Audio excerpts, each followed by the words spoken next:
We should have voter ID, by the way. We should have a lot of the things that I think everybody wants to see. Who would not want voter ID? Only somebody that wants to cheat. Think of it. We don't have voter ID. And the Democrats don't want it. And the reason they don't want it because they want to cheat. Because there's no reason in the world, and I love that debate, Lindsay. I love saying, well, why don't you want voter ID? And you watch them say, I don't know. I know it's a terrible thing. So, Mr. President, what exactly did you mean when you said that you should nationalize elections? And which 15 states are you talking about? I want to see elections be honest. And if a state can't run an election, I think the people behind me should do something about it. Because if you think about it, a state is an agent for the federal government in elections. I don't know why the federal government doesn't do them anyway. But when you see some of these states about how horribly they run their elections, what a disgrace it is, I think the federal government, when you see crooked elections, and we had plenty of them, and by the way, we had them last time, but go to 2020 and look at the facts that are coming out. Rigged, crooked elections. If we have areas, take a look at Detroit, take a look at Pennsylvania, take a look at Philadelphia. You go take a look at Atlanta. Look at some of the places that horrible corruption on elections. And the federal government should not allow that. The federal government should get involved. These are agents of the federal government to count the votes. If they can't count the votes legally and honestly, then somebody else should take over. But the Constitution says it should be states that administer elections, Mr. President. Yeah, That's what the Constitution you know what? says. They can administer the election, but they have to do it honestly.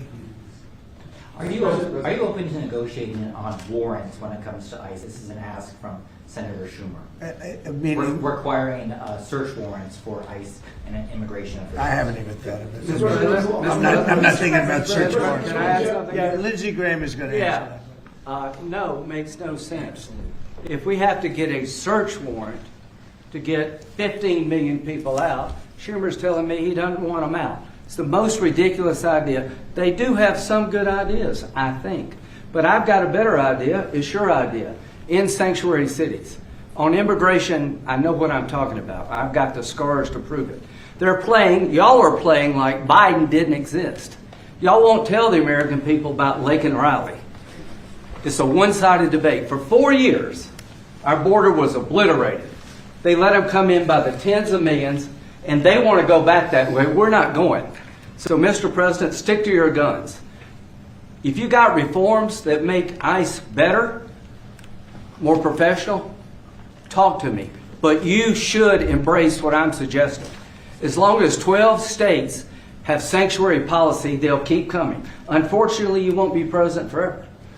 These magnets of illegal immigration have to go. There is no upside to sanctuary city unless you're a complete radical nut job. The cops hate it, fraud around sanctuary cities, and you're going to get more illegal immigration. We're going to have a debate. I've been trying to solve this problem, but what the Democrats are doing is they're not getting to the underlying problem. It's not Stephen Miller. It's not Chrissy Nome. It's not me. It's not you. It's policies that have been on the books that don't work. So if you want to debate on how to solve this problem, show up next week. I'm going to take President Trump's idea that it's time to end the insane policy of sanctuary cities. We're going to take it to the floor and we're going to vote, and people in November are going to get to see who they trust to keep the border secure.